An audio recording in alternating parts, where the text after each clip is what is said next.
Am I live? Shay, turn your TV down.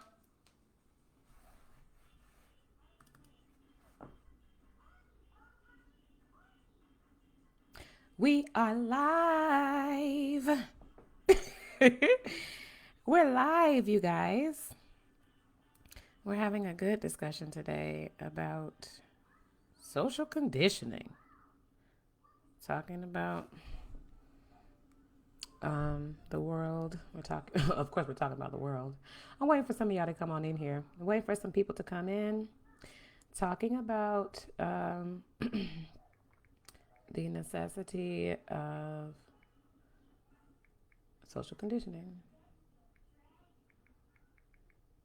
Um, I'm a little late because I had some technical difficulties going on, but I'm still going to give you guys some time to come on in because I know it takes a little while. So while everybody's coming in, I want to introduce myself. My name is Reese Roberts, and the name of this podcast is Entertain the Thought. Sorry, I'm a little unkept here. I'm gonna try to tuck these in. um, y'all, this, oh my God, I had a little bit of a spat this morning on Instagram. I was in the comments, and this girl was talking about wearing masks and how it doesn't impact your oxygen levels and stuff like that. And I was like, girl, shut up. And it was like a whole race war in the comments because I said shut up in the comments. And it was really weird. But anyway, I want to talk about the necessity of social conditioning in our modern world because we have some things going on with the collective psyche that I think are very interesting.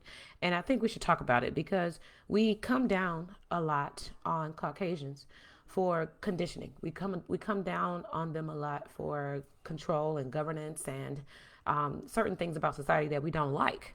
But what I would like to do is go back into our ancient civilizations and kind of do a comparison between the way we used to live, the way we live now, and the reasons why. Because in the ancient days, we had civilization according to a natural harmony that worked with nature. It allowed us to align ourselves with nature, with our natural being. It allowed us to embrace spirituality. It allowed us to embrace our temple, which would be our physical body. Our ancient civilizations allowed us to be spiritual, energetic beings. It did not oppress our energetic expressions, and so because of that, there was a natural alignment with morality, self governance, and self mastery. There was a natural alignment with those things that we did not have to work extra hard for because it came naturally. That was just the way we operated. So, in our modern times, we have an issue because social conditioning happens now because we were taken away from that. So when we have history showing us that we were brutalized into forgetting our spiritual alignment with nature, meaning our African spirituality, knowing what it meant to be in harmony with the nature, the laws of nature, knowing what it meant to be in harmony with the laws of self governance. When we got when we came into contact with these barbaric people and they didn't have any alignment with nature, they ended up teaching us how to exist in this false reality of being disconnected with nature. So we end up in this predicament where now humanity is having to forcefully relearn what it means to be human because these people come from nowhere and they begin to give us these ideas about what God is, about what nature is, about what reality really is. And they introduced artificial substances, artificial ideas, artificial systems, artificial things into our reality where we now had to kind of look towards another sense of being because it wasn't natural. So mentally, there is an impact that comes from that. Mentally, there is a spiritual impact that causes you not to be able to connect with yourself anymore, which also means that you're not able to govern yourself anymore.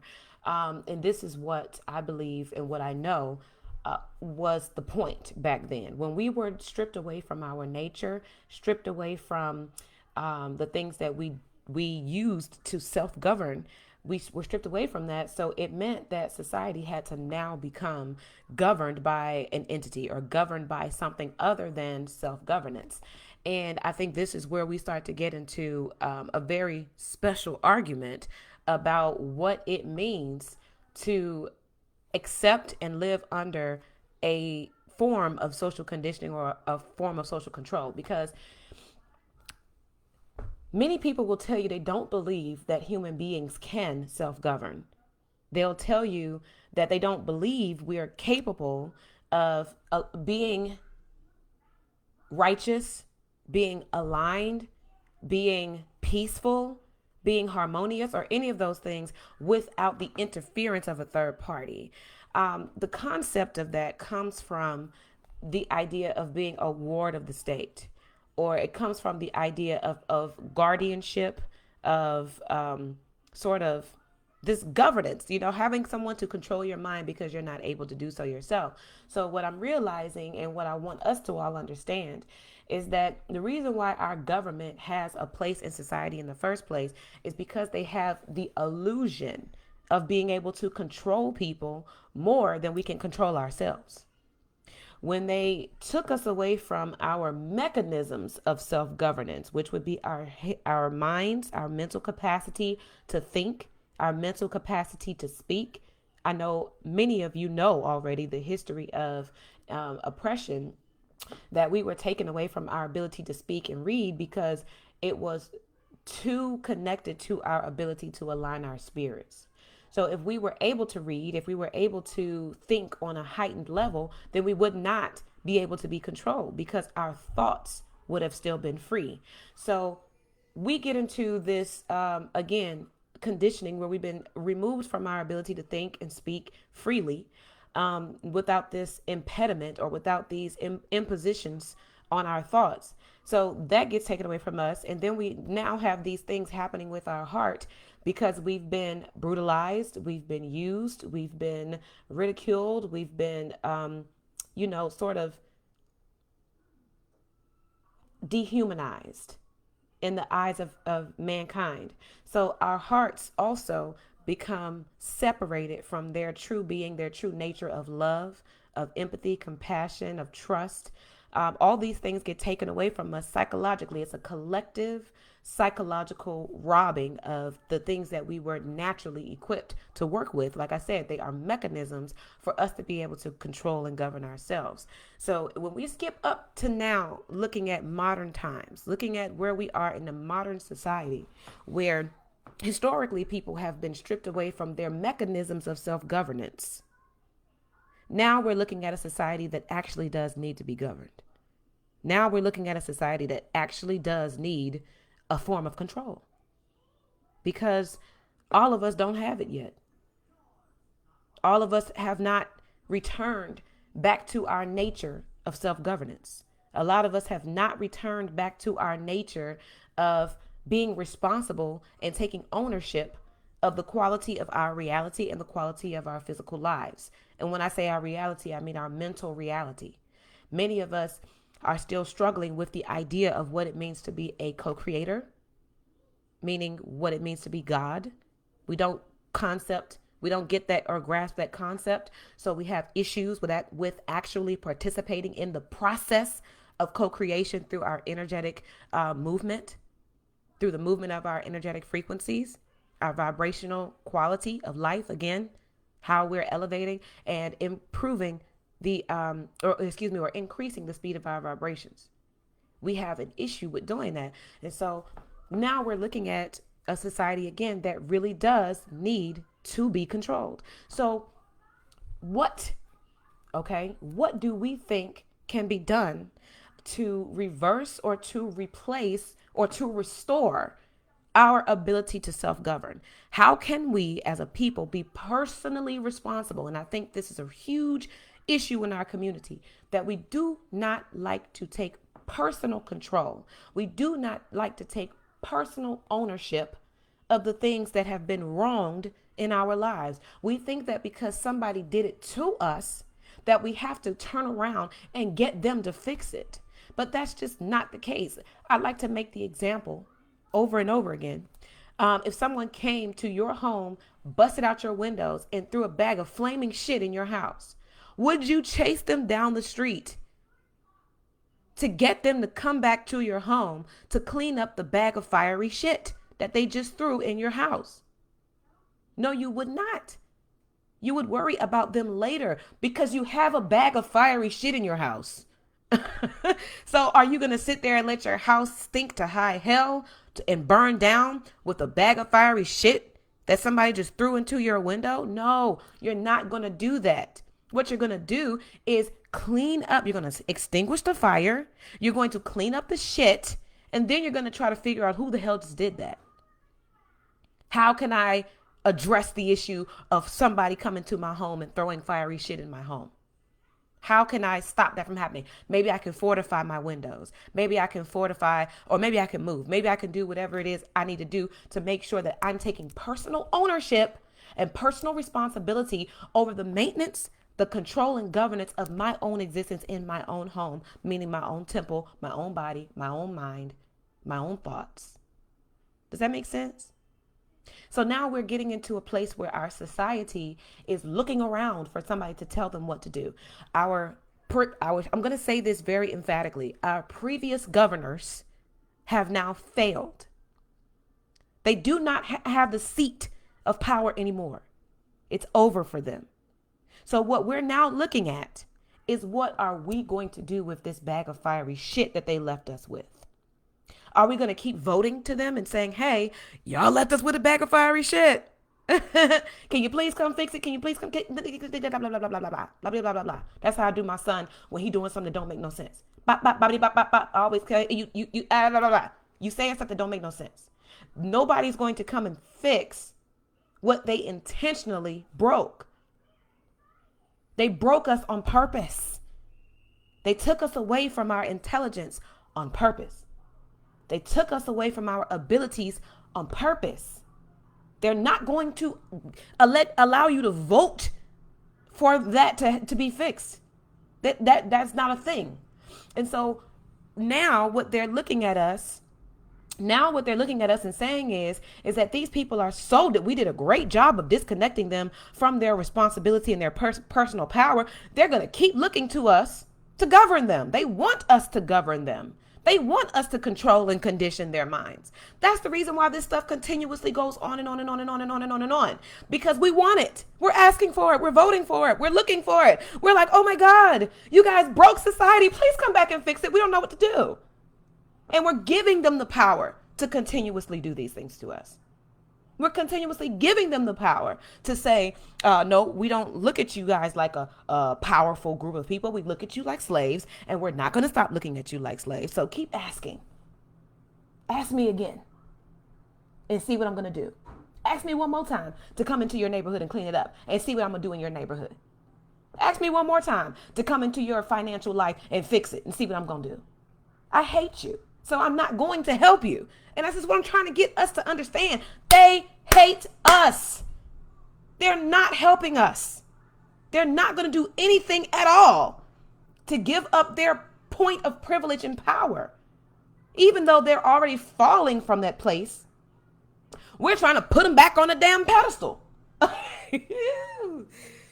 We're trying to put them back up there. They're falling off of their throne, and we're trying to put them back. This is what tells me that we need governance. We need somebody to control our minds, because that right there don't make no goddamn sense. We need it. It tells me that our people are not capable. We're not capable of seeing an enemy. We're not capable of fighting an enemy. We're not capable of organizing against an enemy. We're not capable of a lot of things that we need to work on.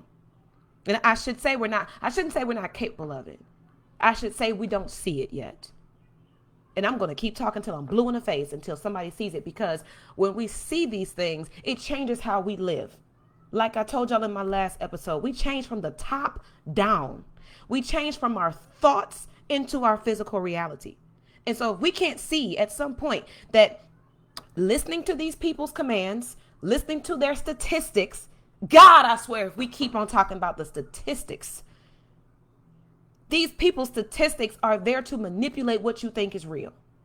Okay? They manipulate what you think is real with statistics because you believe in their mechanisms of control and governance. Don't you realize they use statistics to make you believe things? And if COVID-19 did not prove that to you, we got a personal problem, okay?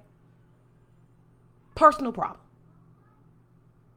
If COVID-19 does not prove to you that statistics are used as a mental control for you to believe that somebody actually put in a properly designed scientific observation or a scientific, validly designed scientific study to tell you the truth, you have to be out of your mind.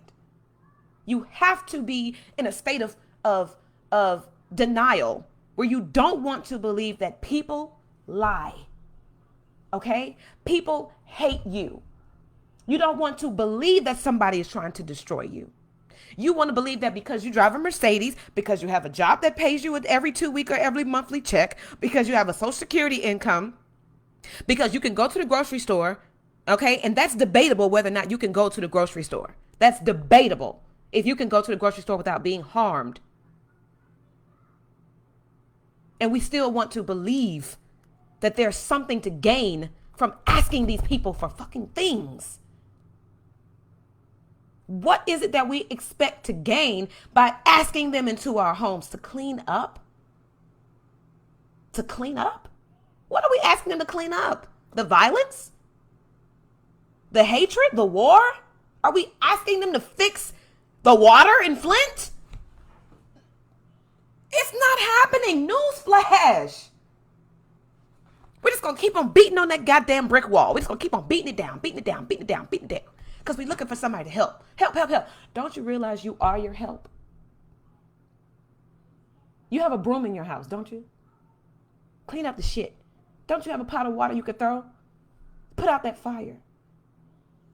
You want them to come and fix these things in your home when you have all the equipment you need. And it don't even take much. Our mamas taught us how to clean up house. Our mothers taught us how to return back to our nature. You train them up in the way they should go so they don't go far. Sometimes I feel like we went too far. Sometimes I feel like they got us. Sometimes I feel like they got us because we can't see them.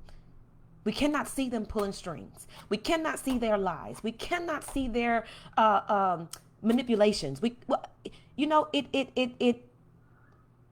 do something to me because it's just like, who raised you? What spirit is in you? What spirit is in you? Where are your ancestors?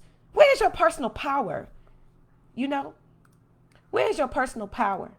Where is your personal power telling you that you don't need anything from anyone? Because in your personal life, you'll say that all day. In your personal life, you'll say it all day. I don't need nobody to do nothing for me. I got this. I do it myself. Oh, but when it comes to the slave master, now it's more like, oh, but we might need them. We might actually need the slave master because the plantation is home. I can't walk off the slave. I can't walk off the plantation because then where am I going to go? What mess am I going to have to clean if I'm not here? You know, if I clean up my house, then what am I going to have to do? Be happy? I don't know how to be happy. I've been on plantation my whole life. I don't know how to be free. I've been an employee my whole life. If I'm not an employee, then what am I going to do with my life? If I'm not walking into these doors every single day, what am I doing with my life? I need this job to define me. If somebody asks me who I am, oh, I'm a customer service representative for the IRS. That's my identity. Somebody asks me who I am, oh, I'm a doctor. Somebody asks me who I am, oh, I'm a truck driver. Somebody asks me who I am, oh, I'm a daycare provider. That's who you are? Or is that how you make your money? It's something completely different. They've stripped us from these things. Yes, Miss Romaine, it can be changed. It can be changed. Mother Nature is calling us home. If you don't pause for a second, take a look around at your everyday lifestyle. Take a look at your everyday assumptions about life. Do you need to be governed in such a way? Do you need somebody to tell you everything? Do you need somebody to tell you that a virus is something that you can protect yourself from if you boost your immune system? Don't you drink vitamin C or drink orange juice when you catch a cold?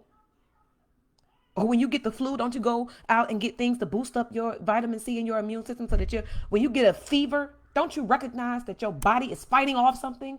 That your body has the ability to do so? Why do you need to be told? You know that already. You know that already.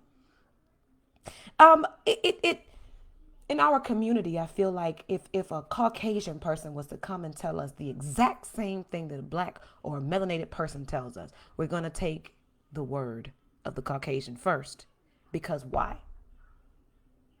We recognize them as the source of control and governance. We recognize them as the source of knowledge and information.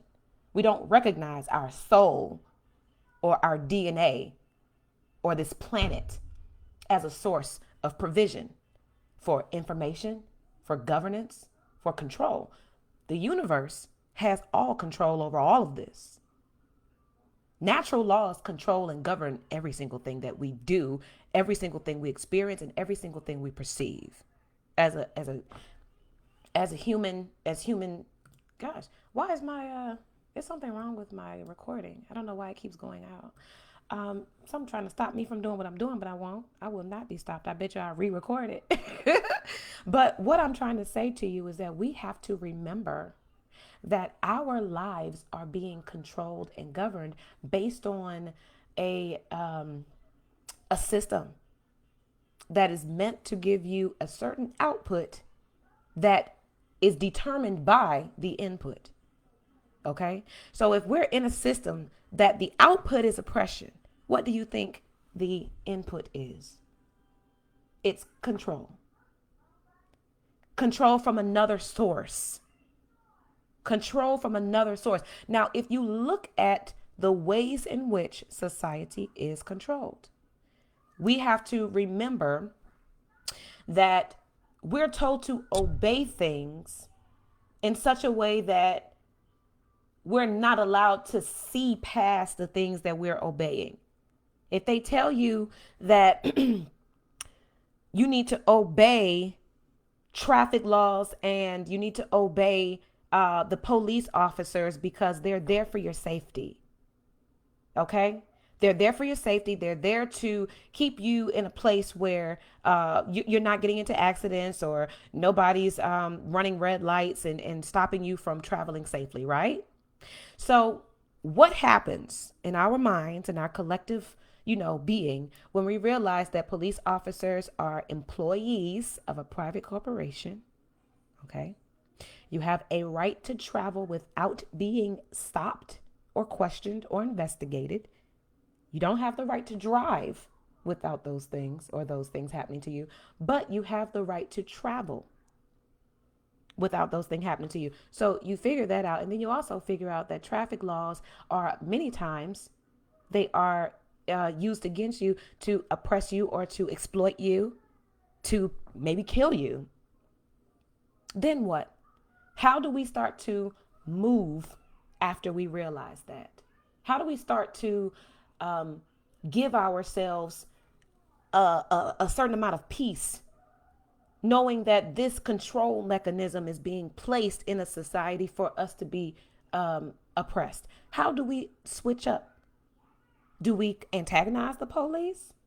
Do we riot? Do we try to get them fired from their jobs? We know they're not going to get fired from their jobs. Now, I'm not going to claim that I know what the answer is to get these things fixed. But what I do know is that asking for it to be fixed is not going to be the answer. Asking for somebody to come and do it for us is not going to be the answer. My brother, on one of these videos I saw floating around Instagram, he came up to the police while they were walking through his neighborhood and he said, "Hey, what y'all doing out here? Y'all scaring my community. We police our own streets." Maybe that's the answer. Maybe that's the answer. I don't understand what is. Thank you very much. I'm going to say Purple Yin. But I want us to just really get in our collective and I mean this seriously, our collective understanding of what's happening. We're telling these people that we need to be governed. We're telling them that we can't live without them. We're letting them know that if they were to seriously separate from us, that we'd be lost. Shaheed, close that door. Close that door. And turn your TV down. We're letting them know that we need them. Okay? Exactly. Thank you, Brittany. Yes. As a teacher, she says students ask for help, but the goal is for them to do it independently. That should be our collective goal. We cannot keep going to these folks and saying, hey, we need you to come into our communities and clean up, because they're laughing at us. They're like, we're the ones that are tearing your communities down. Why would you ask us to do it? They're looking around like, what do they want?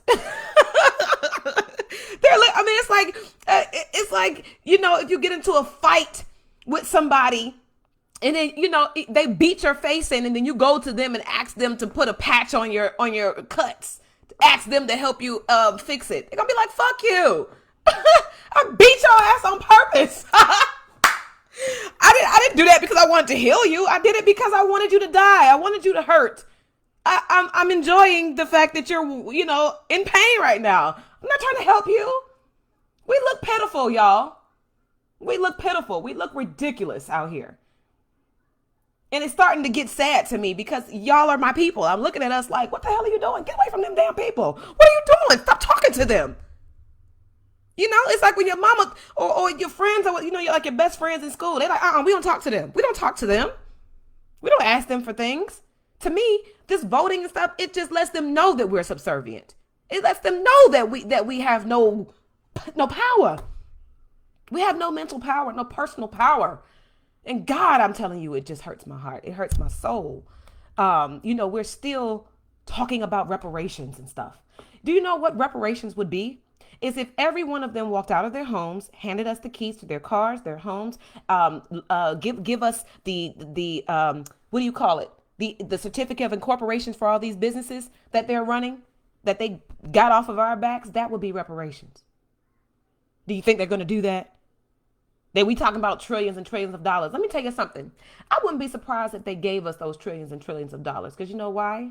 We don't have a single pocket to hold them in. If they gave us $1 trillion today, they would have it right back tomorrow while all of us is walking around in fucking Gucci shoes and driving Gucci cars and putting on Gucci hats and wearing Gucci contacts in our eyes. Tell me I'm lying. If they gave us reparations today, they would have it back tomorrow. In a matter of hours, they would have it back. And then we'd be sitting up there looking stupid, trying to figure out what the hell just happened.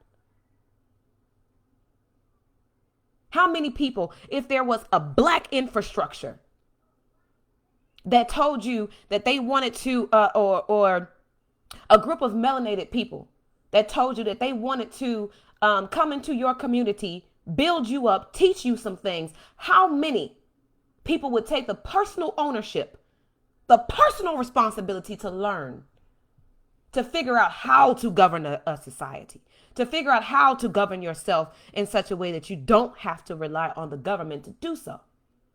Do you know that there are answers out there like that for us? But because they come from melanated people like me who don't have a doctorate degree behind my name, but you can tell how sharp I am. I dropped out of school because I got dropout dreams. I didn't feel like I needed a degree to validate my intelligence, especially not coming from somebody that's less intelligent than me. Caucasians don't know no more than I do, or you, or our ancestors. Every last one of us should be having dropout dreams. What are we in there for? Learning from them for what? They learned from us. We are the teachers. We are the creators of science and information. We don't need that help. We don't need it. First of all, it's not there for us.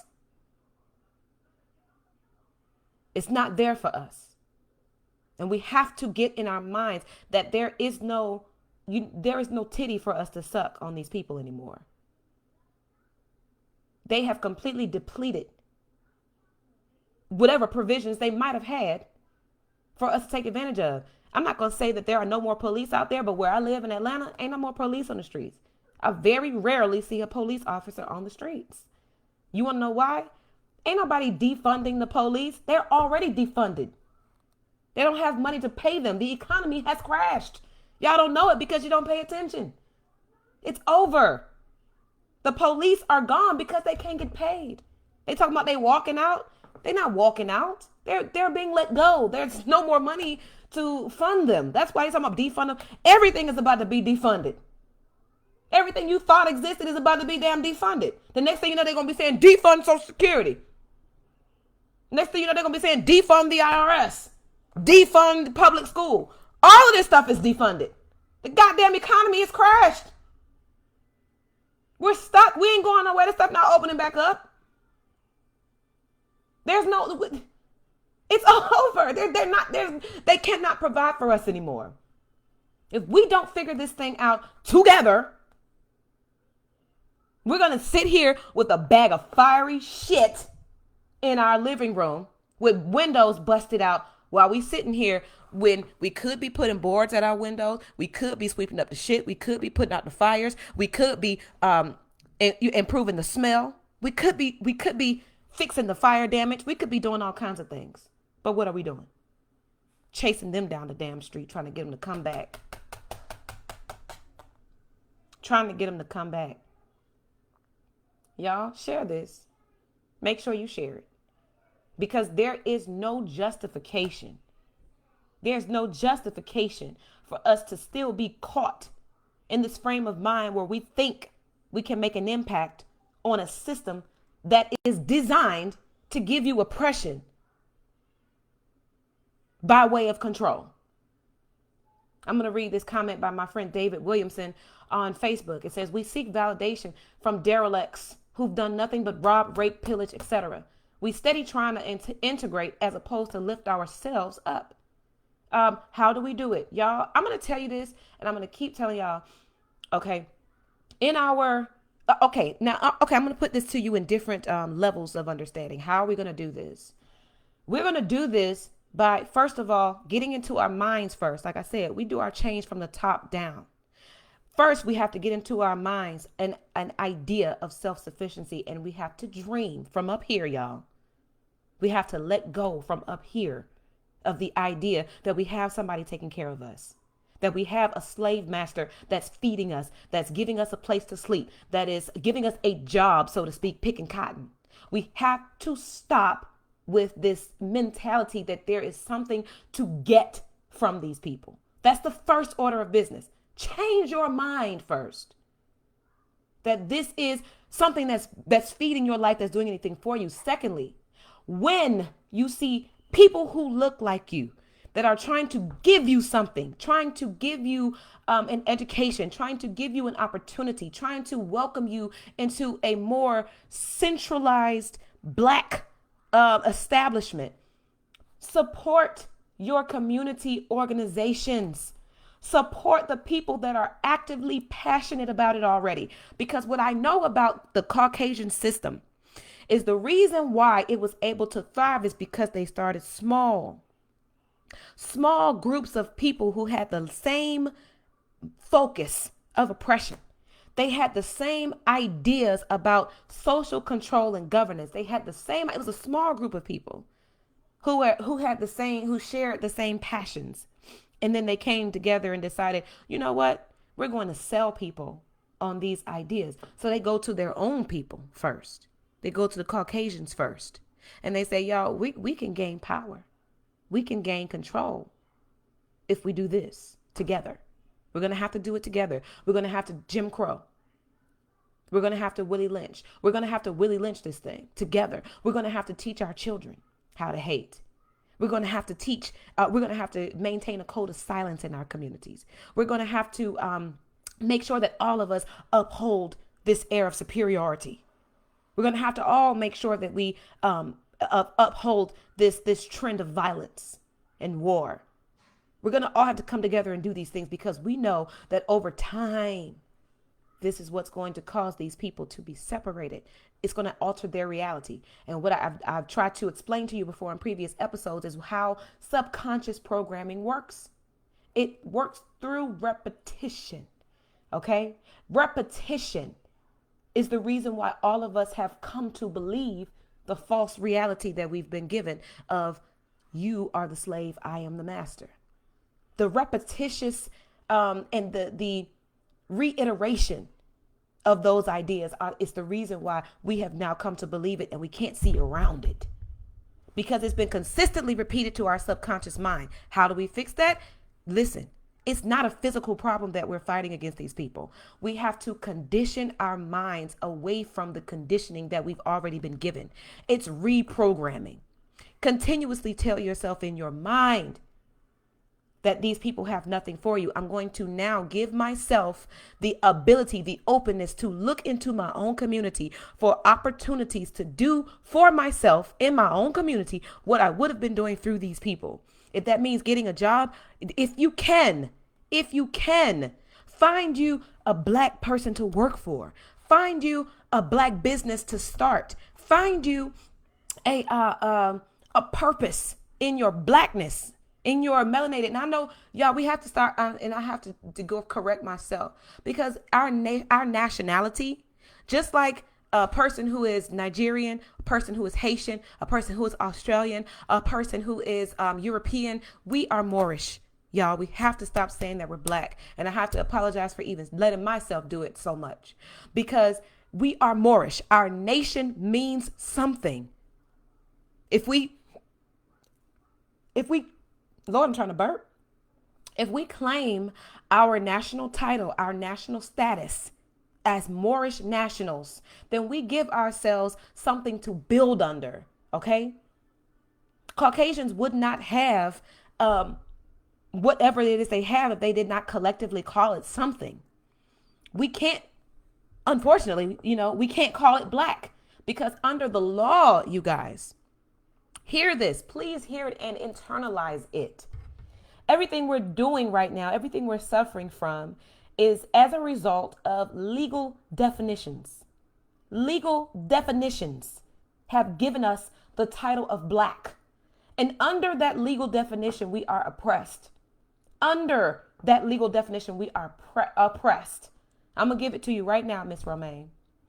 And for my person, I don't know what this is. LOL. Do I wear a mask in public? No. I went to the nail salon yesterday. They tried to keep giving me these masks. I hung it from my ear. By the time they started doing my nails, they couldn't kick me out, because they knew I wasn't going to pay if they tried to kick me out. Exactly. And that's the answer right there. So let me get back to my point. Our legal definitions are the reason why we are oppressed. The reason why we have been called black is because if they would have continued to call us Moors, then they would have continued to validate our national status on a global market in commerce. And we would have known to simply go in business in commerce and be free.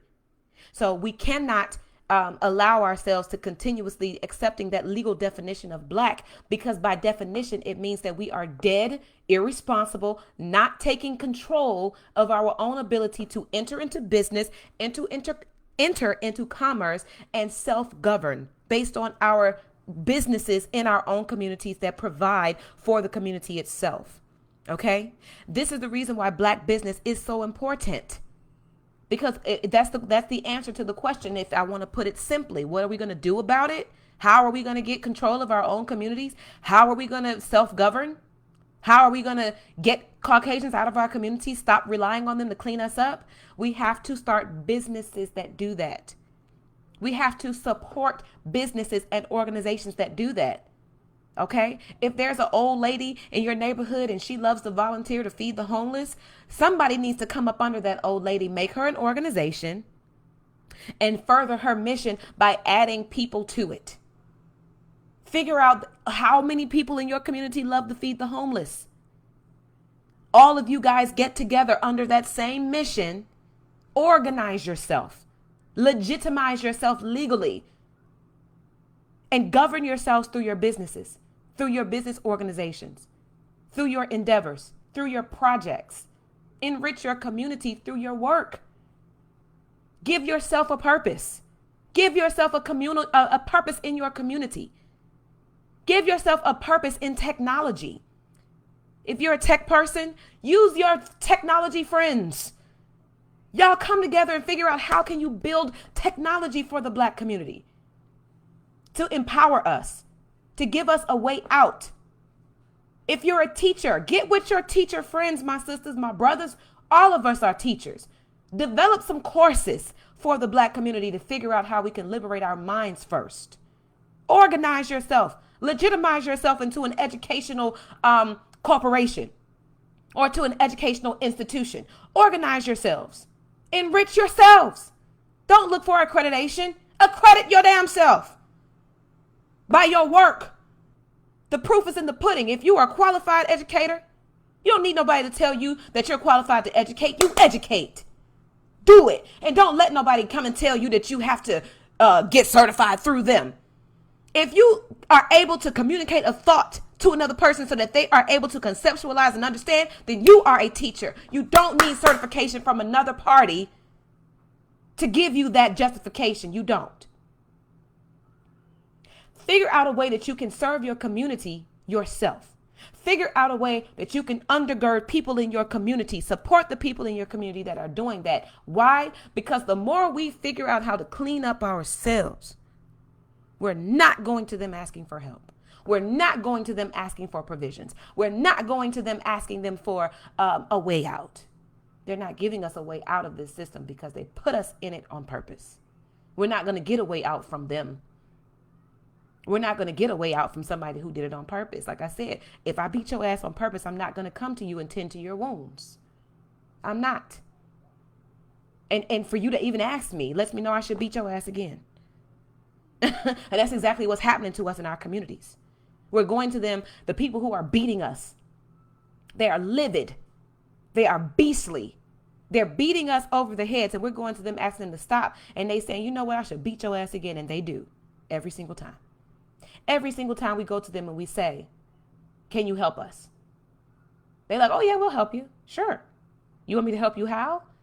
And then they turn around, they beat us even more.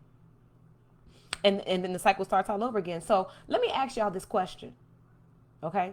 Because knowing that the masses is full of people who are not able to govern themselves, people who are not masters of themselves, but are slaves to other masters, do you feel like social conditioning has a place in society for those people? Because what I understand is that if one entity can social condition all the rest of society, oh, it's fair game for all of us to do it. If somebody else has the power to condition an entire society of people, don't you realize that that can be done by anyone who has the motivation to do so? The resources to do so? Don't y'all realize that we could condition ourselves in another way? The mind is pliable. Reality itself is pliable. So if you condition me in one way, I'm going to sit here and think about this now. Because if you're telling me that I can be conditioned, that means you can be conditioned too. Your brain works no different than mine. Human and that, well, let me not say that too emphatically.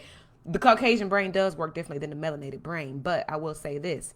It's just as susceptible to conditioning as us. Now, I will say that it might be a little bit objective because Caucasians are aware of social conditioning. They are aware of the tools of conditioning, and they know how to fight them. They know how to stay awake at their own gates. Well, some of them do, more so than we do, because they were not conditioned to get to a place where we are.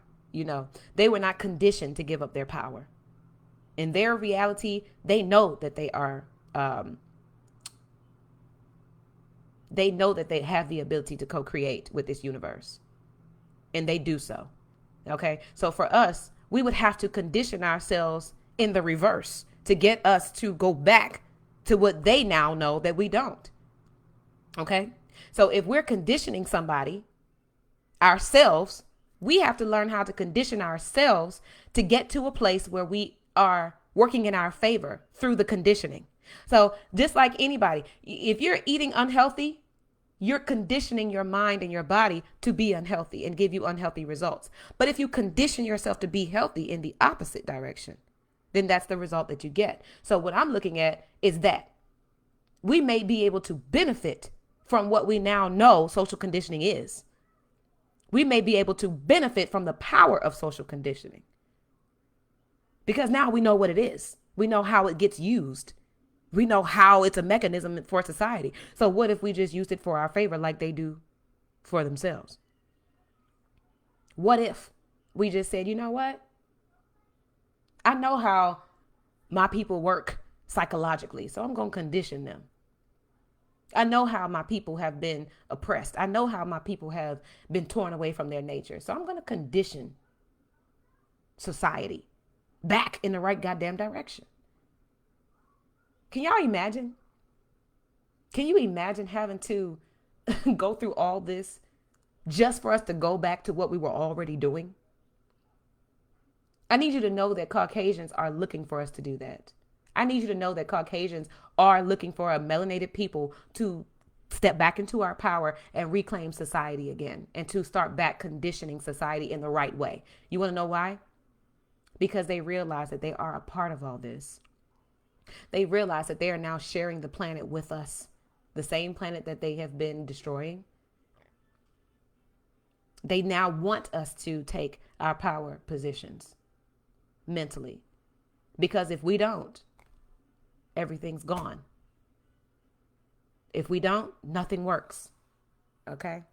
If we give out, there's nothing left for anybody. So can we think about that, please? Can we get ourselves into a frame of mind where we are remembering, first of all, that our brains are not inferior to that of a Caucasian person, and that if that brain could figure out a way to condition me in my community, I could figure out a way to recondition. If I was once fat, I know how to condition myself to be skinny. I know I will have to sacrifice. I know I'm gonna have to give some things up. I know I'm gonna be uncomfortable. I know I'm gonna have to sweat. I know I'm gonna have to be hungry. But guess what? I know what it takes. And I have the mental motivation, the power to recondition myself. Because I know that it's gonna take work. In our communities, it's gonna take work. Conditioning is work. Come on, my naturalistas. What you gotta go through to condition your hair, sis? Work, baby. Conditioning is not easy. You see all the things they had to go through, the system that they had to set up, the complexity of this system of conditioning that we're under. That didn't come easy. They had to do that. They had to work to get here. It took them centuries. I'm not going to say it's going to take us centuries because I'm big-headed like that. I don't think it's going to take us centuries to do that. First of all, because this is our reality. We built them pyramids like it wasn't nothing. They still ain't figured that shit out. They still trying to figure out where the Sphinx came from and why is it so far away from the timeline of when the pyramids were built. They still trying to figure us out. They still ain't figured out our power. They still have not figured out where we came from. They still have not figured out how we still are here after all the things they've done to us. They're still trying to figure out how are we so strong. You know, they give us chemicals in our body. What do? Keep living. They take us away from our spiritual power. What do? Keep living, smiling, dancing. They trying to figure it out. How did these people get like this? We beating them. We killing them. We're brutalizing them, terrorizing them, harassing them, abusing them. How do they keep going on? They don't get it. They don't understand the power. But I need to tell you, we have to reclaim it. They know we have it. They want us to use it. But they want us, of course, they don't want us to use it against them, but they want us to use it. You know, we have to start thinking about our global existence, our global missions together. Globally, do you realize that Black people do not exist on a global market? Do you realize that? On a global market, we don't exist. We have the most buying and spending power in the entire economy.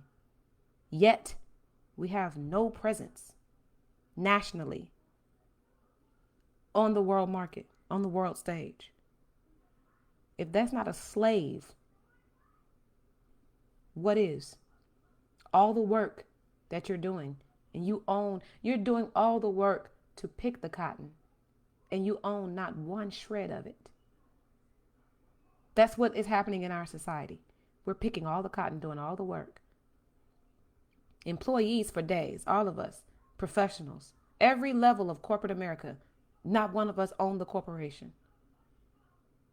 that governs society. We have to see a problem with that.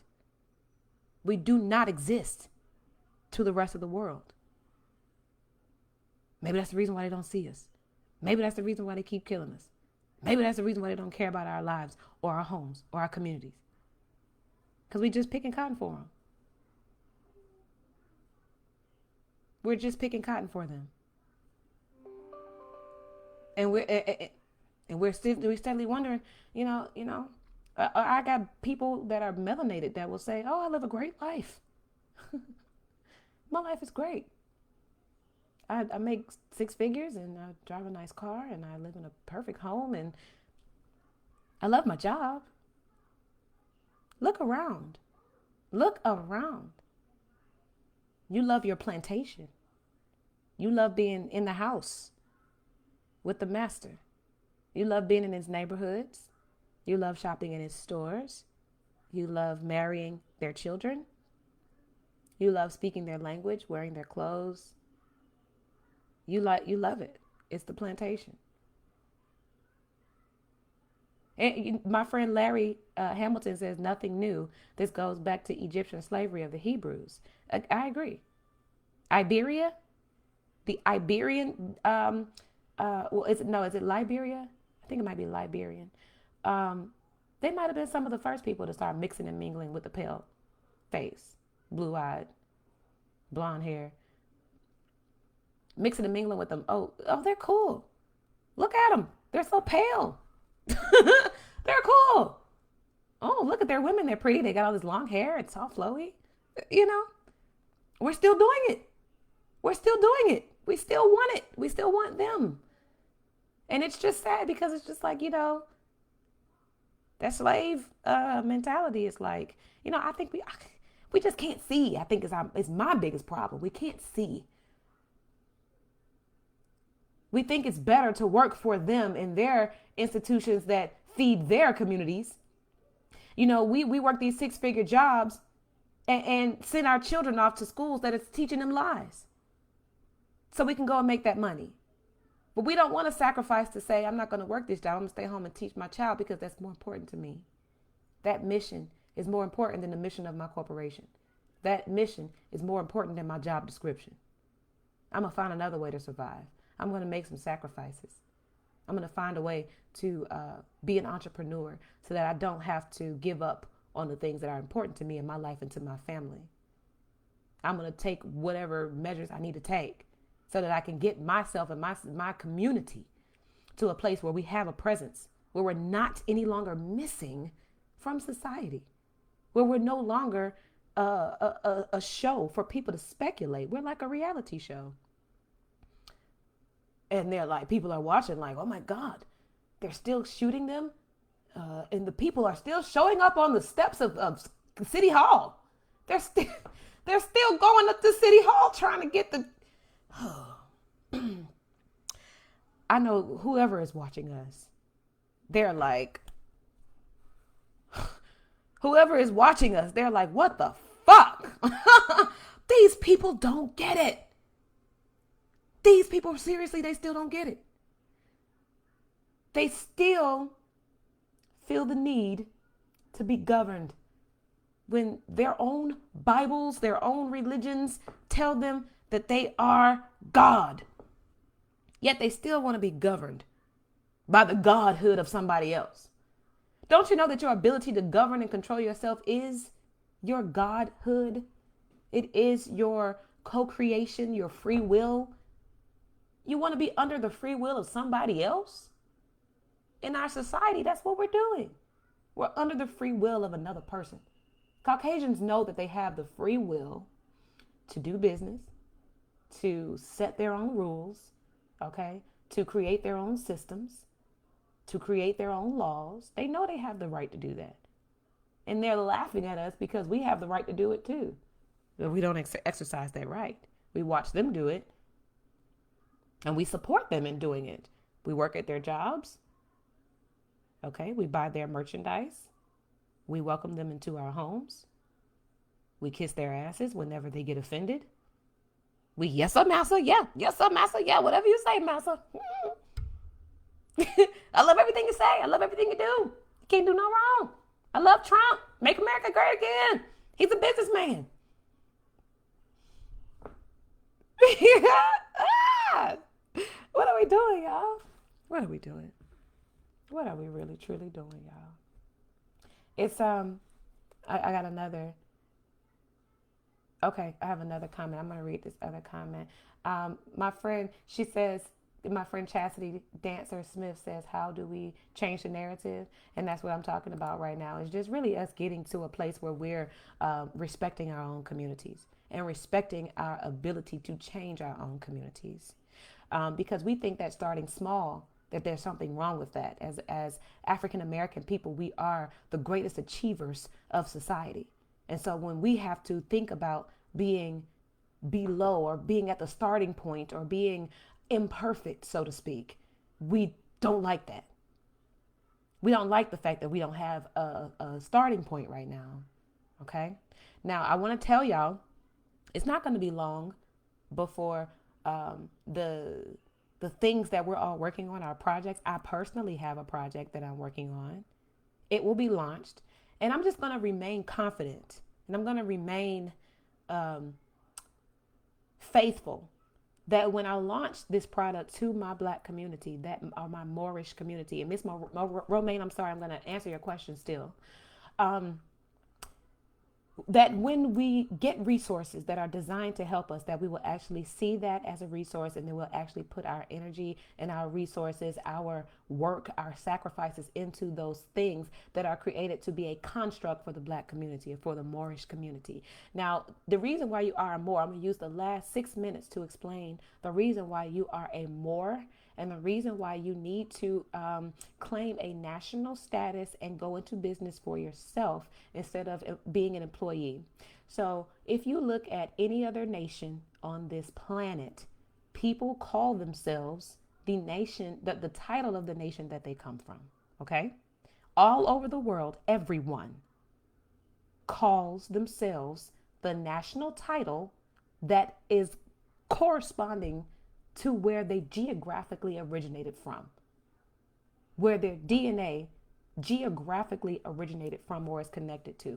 Every land, like when you hear the scriptures say you are children of the earth, children of the sun, we came from the earth.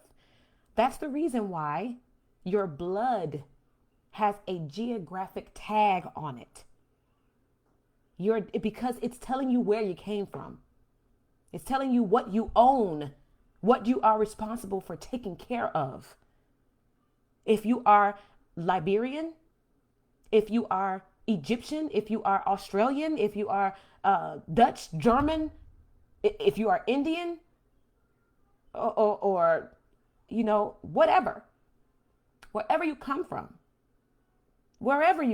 that is what you are spiritually tied to and responsible for on this planet. As a group, a collective group of people, not just as an individual. Yes, as an individual, but as a collective group.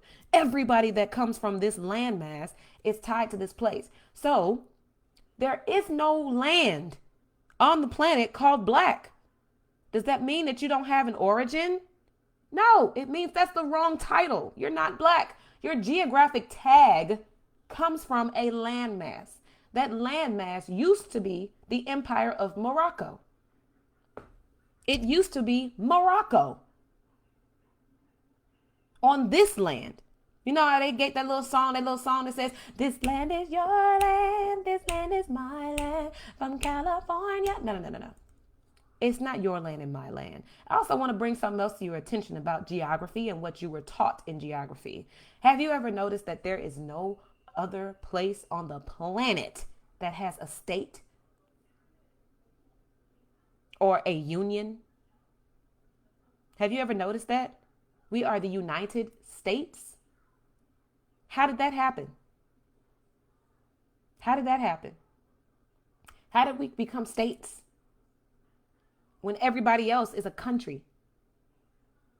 Look at every other continent. on this planet. They are divided by countries. How did our continent get divided by states? That should tell you something. States are corporations. They do not exist in a geographic term. Okay? So you're a Moor because that's your geographic national title. That's where you originated from. This is your land and you are the owner of it. Just because somebody came and took it and just claimed that it was theirs, they have no blood ties to the land. So that means that they don't truly have any claims to jurisdiction over being a government. Okay? The systems that they create is just business. I'm coming back, y'all.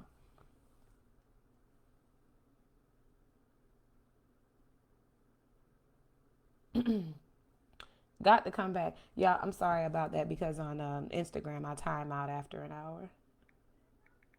I have to come back so that they don't get lost. But we have to, okay, here we go. So again, I want us to remember that our geographic location and it that is what determines our nationalism, our position on the global market. And I want you to know this. I want you to know this about us being Moors, okay, and us not having a position on the global market. On the global market, right now, Caucasians exist in our place. They have the American flag that is governed by maritime law, which is not valid on land. Maritime law is the law of the sea. They are right now operating under maritime law on the land that is ours. Now, this is the reason why I wish that we didn't have such a problem with respecting black intellect or people who are melanated and intellectual, because if I tell you these things, not only will many of us not go and research it, many of us will not ask any questions, but also many of us will not even believe it. And it's sad to me because when I tell you that the Moroccan flag, if you go and look at any, if you just did the diligence to go look at any presidential address, State of the Union address, you will see a red and green flag. I'm going to see if I can't find my red and green flag. You will see a red and green flag that looks just like this flying behind the president. This is your true national flag. I wish I could make it more clear, but that's a green star in the middle of this red flag. That is your true national flag. For Facebook, there you go. That is your national flag. It's a green. You can't see it in this camera, maybe a little bit, but that's a green star in the middle. That is your Moroccan flag, and it flies next to the American flag. Now, let me tell you what's so crazy about this switch that happened with our nationality, okay? Like I said, maritime law governs commerce. When those people came to this land, okay, they started this war. And to end the war, our people from the Moroccan Empire went into an agreement with the Caucasian nation, okay? They told them that if they come here, we would allow them to establish commerce. We would allow them to do business with us on our land.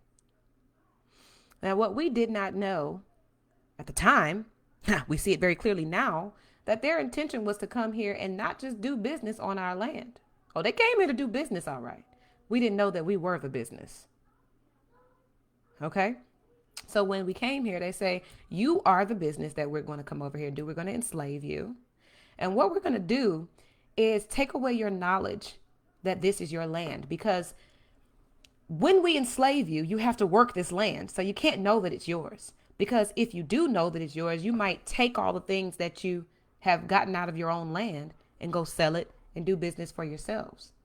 But because we're here, we have to call you black and tell you that you don't come from anywhere, because then you don't realize that you have ownership of these things that you're taking out of the ground and giving to us so that we can sell it and live lavishly.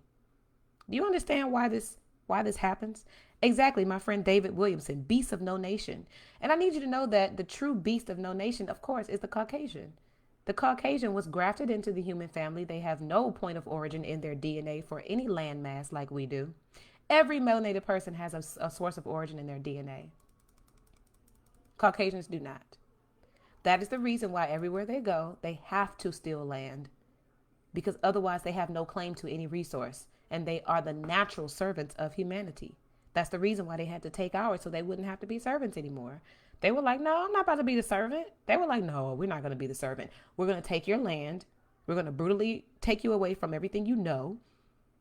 And we're going to make sure that you don't realize what the hell is going on until 400 years from now. We're going to take away every idea that you had about your freedom, every idea that you had about your own ownership. Again, which is what I was talking about in the very beginning of this episode. We're talking about the ownership of this land, the ownership of our home. Just like you go in your home and you want to keep it protected and safe, and you want to, if you needed some money, you would sell the things in your home, right? If you needed some money, like, you'd sell your TV. If something happened, you want to go to the doctor, you ain't got enough money. You want to buy a car, you ain't got enough money, sell your TV. You sell the stuff in your home so that you can thrive. That's what all of humanity does. We sell the things we get from our homeland. It's called trading. It's called bartering. It's called importing and exporting. It's called commerce. It's called business. Do y'all understand? We are doing this freely. It's our free will. If we stopped working the land, stop picking the cotton, stop working in those businesses, stop working in those corporations, stop picking the cotton. Or realize at some point that you own what you know. What your home is also your mind, your temple. Everything you know is what you own inside of your mind. If you stop going into a corporation and doing things that you know to do for that corporation, guess what? You take ownership. If somebody taught you how to be an account, or let's say taught you how to be a marketing executive, right? You work as a marketing executive making six figures in a corporation, doing marketing that may or may not be ethical, that could or could not be tearing people down, deceiving people, because that's the mission of the organization you work for. You have no personal satisfaction. You have no moral code because you're working under somebody else's mission, somebody else's organization. Okay. What you know is what you own. You know how to be the marketing executive. The owner of that company doesn't. They don't know what you know. They can't do what you do. That's why they hired you in the first place. So what if you changed your mind and said, I'm not going to do this no more. I'm not working for you anymore. I'm a marketing executive. I own what I know. I'm going to create my own business and be a marketing executive. You can hire me as a contractor, a part of my own business, and I will do your marketing things for you. But things that question my integrity, I will not do. And because I'm my own owner, you can't tell me I'm going to lose my job. You can take this contract and I'll go get another one because I'm free. I'm not under you as an employee. I'm not under your guidance or leadership or a directive. I'm under my own directions, my own governance. Do we see how that works? Ownership and governance go hand in hand. You don't like your governance? You don't like your government? Govern your goddamn self. Do it yourself. Stop looking for them. You don't like what they're doing with your land? Do something with it yourself. Stop helping them. Don't we realize as slaves picking cotton, we're helping the slave master, even though we're helping them by force? Ain't nobody cracking no whips on your black ass. Ain't nobody forcing you to do that no more. That's the reason why Kanye West said at this point, it's a choice. At this point, it's a choice because we could choose otherwise. We don't want to be uncomfortable, so we don't choose otherwise. We don't want to be broke, so we don't choose otherwise. We don't like our own people, so we don't choose otherwise. We don't trust our own people, our own people's intellect, so we never choose otherwise. We want to listen to Dr. Fauci's goddamn press releases, but we don't want to listen to Dr. Sebi's. It's a mentality that stifles us. It's nothing else. We're not broke as a people. We have the most buying and spending power on the planet. And we steadily the ones that's broke. We steadily the ones that need funding for our businesses. Why do we need funding for our businesses? Why do we need government grants to start our businesses? We're granting their businesses every goddamn day. We're granting them every day to stay in business. But then we have to go and pillage and ask and do GoFundMe accounts for our own businesses, for our own missions, for our own institutional organization. We have to get a GoFundMe account while every day we're pouring trillions of billions of dollars into their systems, in their communities. It pisses me off. We have to stop this.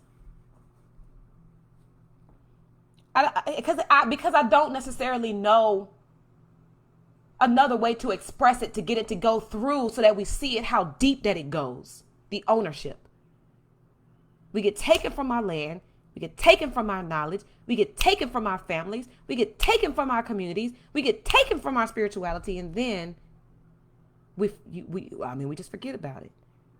What is it going to take for us to remember? Is what I'm trying to figure out.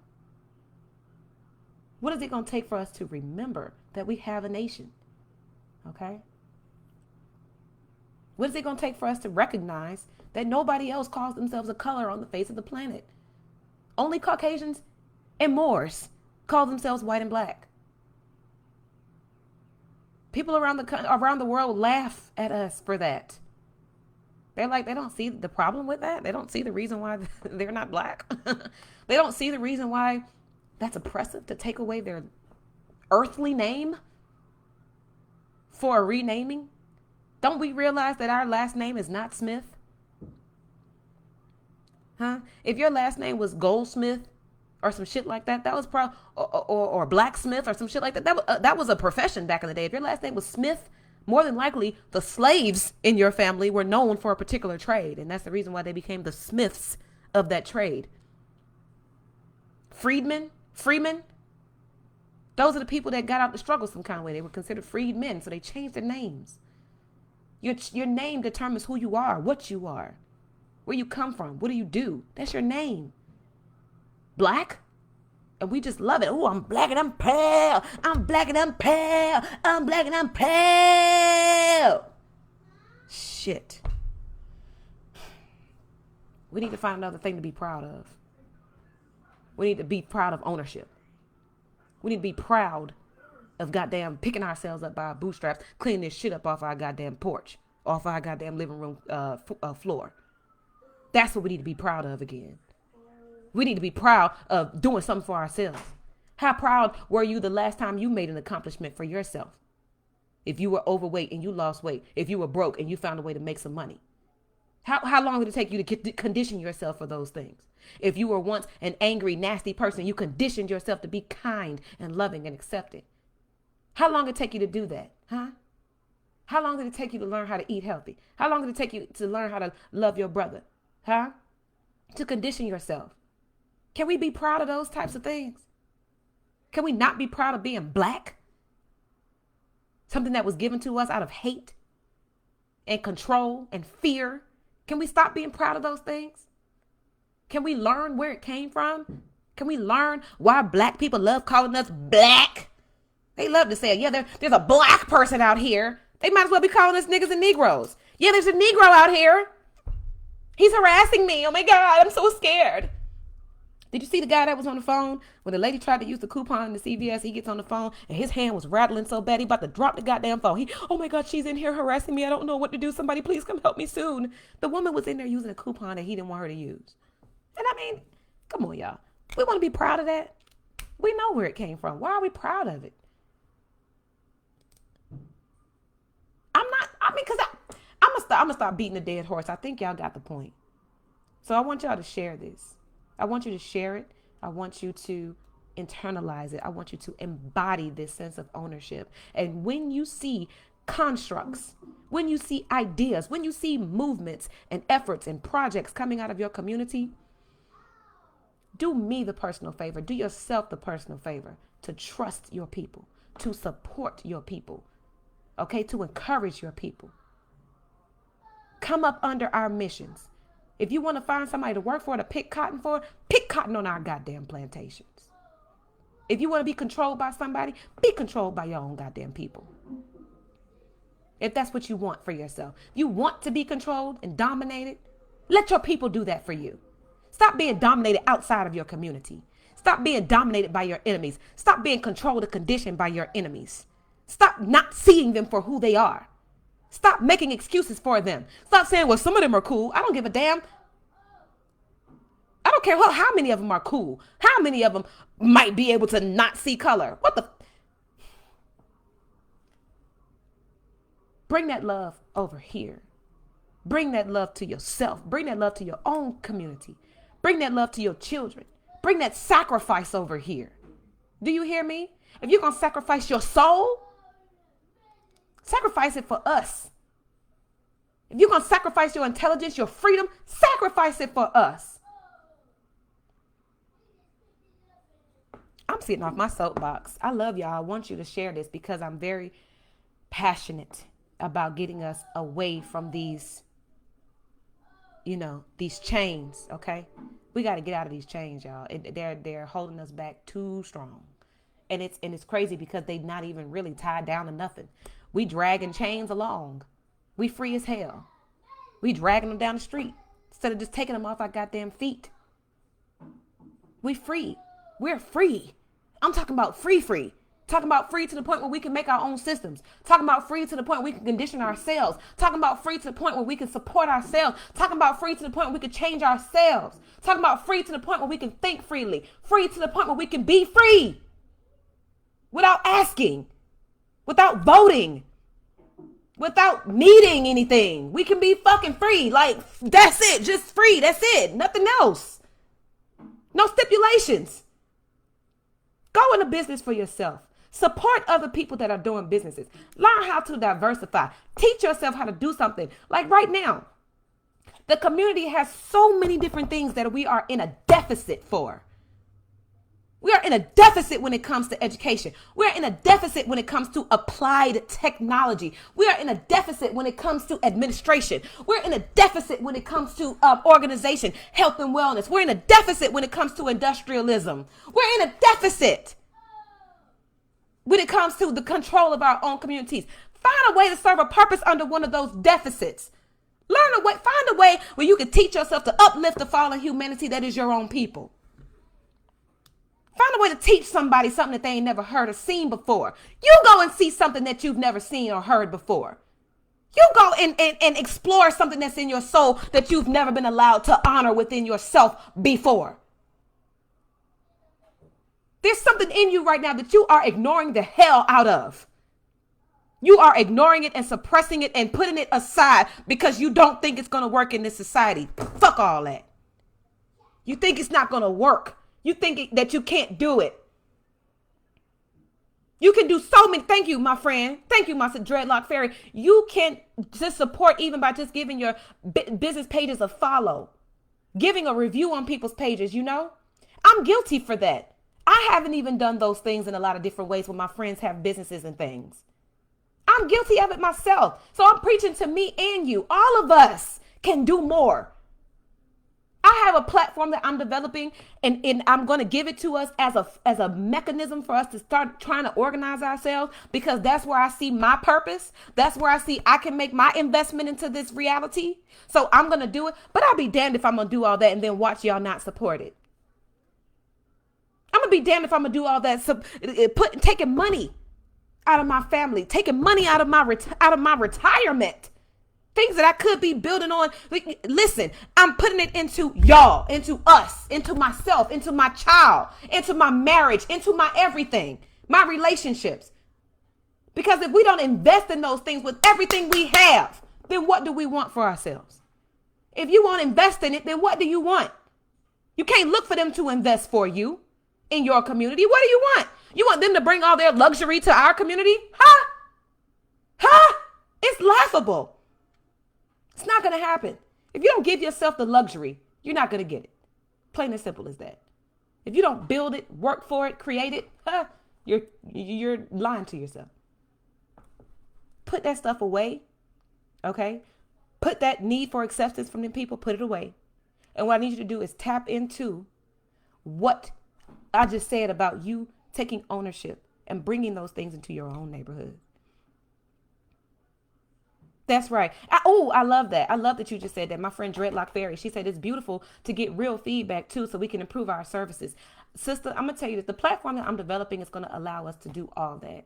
The platform I'm developing is giving us an opportunity to collaborate with our businesses in our communities so that we can tell them what we need.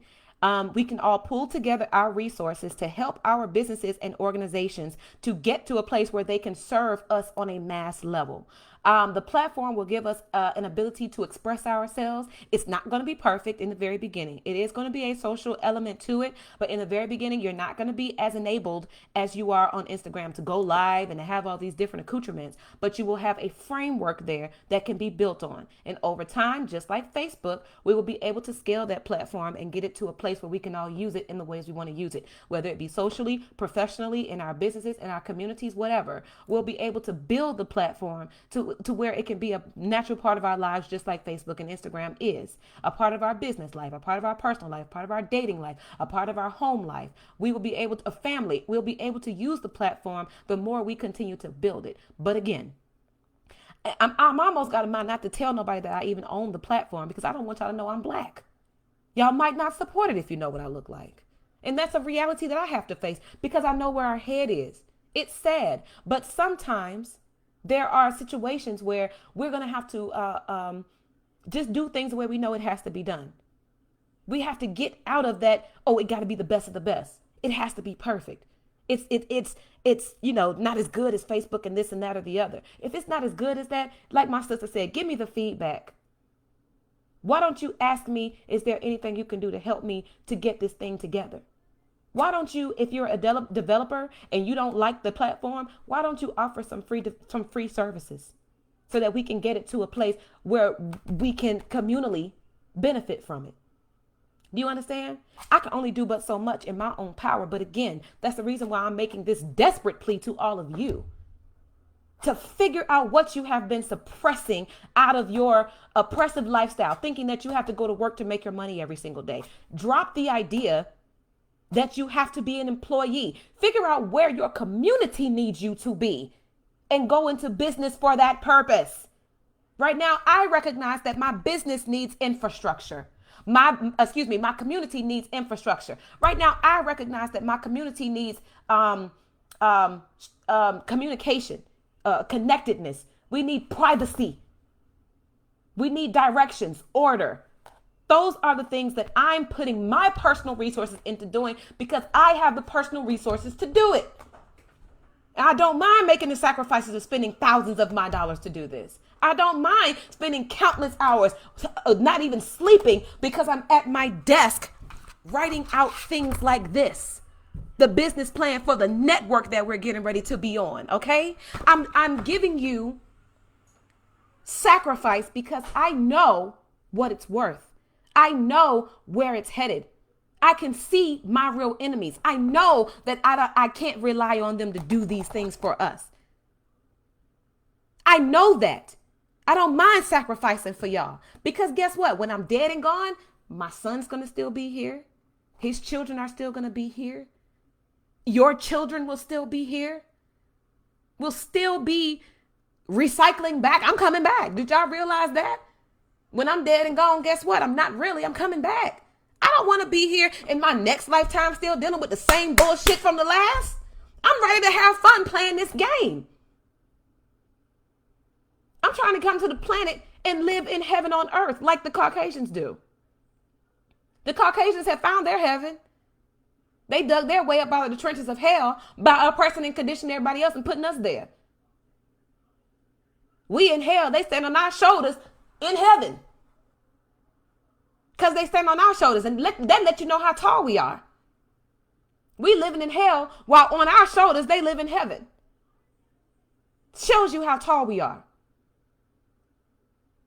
It's coming from the fruit of our labor, the fruit of our spirits that they're living in heaven. We're giving it to them. We're giving them the heaven that was reserved for us. I want us to get it right, y'all. I want us to get it right. When you see it, share it, support it. All of your friends. If they got enough in them to get up and do something for themselves, you support them. You tell them how to improve. You tell them, whatever it is you need to tell them. Tell them how great they're doing. If they're doing a wonderful job, let them know when you see them growing. Let them know when you see them, bossed up. Encourage them. It's not difficult, it's not that bad. Stop criticizing so much. Let us get ourselves to a place where we're supporting one another, y'all. I love y'all for real. and it's when I see my people, sometimes I cry. I be out it's like just walking around looking at people. I just be like, damn, I'm about to cry because I see all this, and I'm knowing that half the people I'm looking at can't see it. Half the people I'm talking to, they don't know what the fuck I'm talking about. And I'd be like, please understand. Being woke by yourself is like being in an amusement park by yourself. It's like, I'm trying to get on all these rides with y'all. I'm trying to we're having a great time. It's great being black. Or it's great being a Moor. I can't even say that because nobody knows what I'm talking about. Nobody's woke enough to know what I'm talking about. I mean, it's very few. It's a handful of people out there that know what I'm talking about.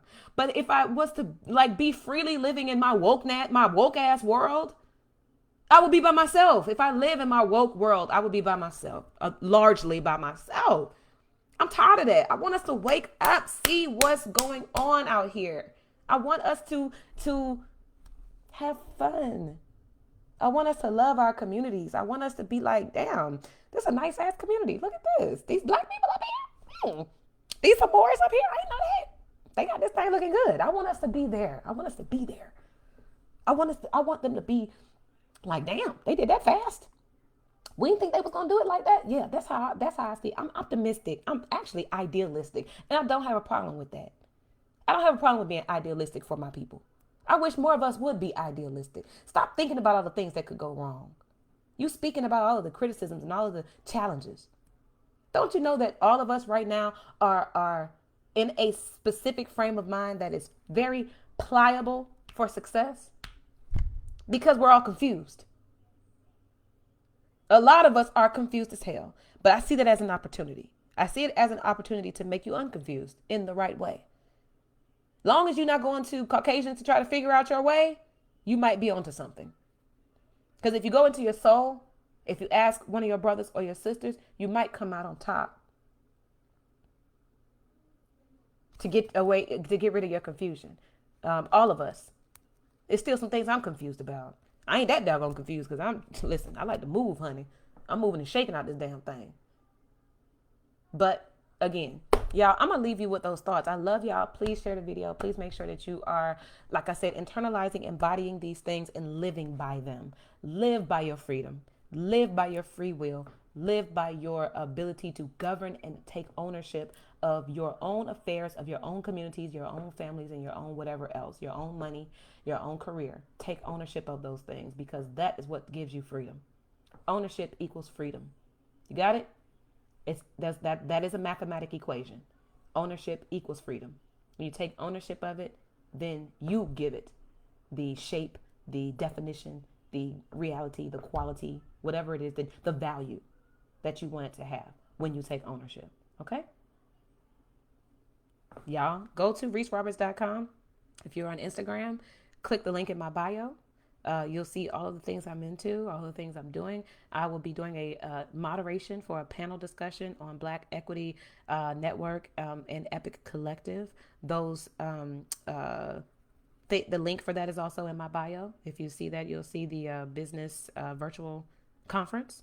The tickets are $25, if I'm not mistaken. We're talking about how to build equity and wealth in the Black community, generational wealth. The panel that I'm going to be on is talking about real estate investment industry, talking about what investors can do after they've made the deal to continue building their wealth and continue solidifying their position as a real estate investor financially. So we'll be asking questions. We'll be having some great discussions. I will have a booth to educate you about the things that I'm doing, the things that I'm bringing out. Like I said to you, you will see a lot of different things coming from me. I'm heavily invested in my community. I'm heavily invested in you guys. Okay. I hope that I do not get let down. I hope that my investments are not in vain. Okay. Me and my ancestors We've talked about this. Okay. I believe in y'all. I believe in our power. I believe in our abilities. I believe that we will do it. Okay. That's the reason why I'm so heavily invested in it. Everything I do is centered around y'all, us. Okay. Everything I do. And I would like to encourage you to take on that same type of responsibility. I would like to encourage you to take on that same type of ownership. Take ownership for being your brother's keeper. Take ownership for the status of your communities. Take ownership for the things going on around you that you don't like. If you don't like it, take ownership of it. Change it. If you can't change it right now, that means you need to change yourself. Okay? If there's something you see that you cannot change, that means you need to change. And then you get to work on changing whatever it is that you need to change. Because this reality is pliable. You are pliable. There's nothing you can't change. Because at any moment, you feel like you don't like the fact that you're insufficient. Well, how about you invest in yourself so that you become believably sufficient? Okay, a lot of times we have problems doing things for ourselves because we don't believe we're sufficient enough to do so. But then there's a problem because we think about ourselves as insufficient, but we do nothing to build ourselves up into a level of sufficiency. Okay, if you feel like you're insufficient, you're not there yet, that means you need to start investing in yourself. That means you need to start learning. That means you need to start figuring out which way you need to go to get there because it's in you. Your soul doesn't want something that you can't obtain. Even if you can't obtain it right now, you can eventually. Because this is a pliable reality. All you have to do is work. Do the work. We got it? All right. I'm signing off. Off my soapbox. I love y'all. Peace out.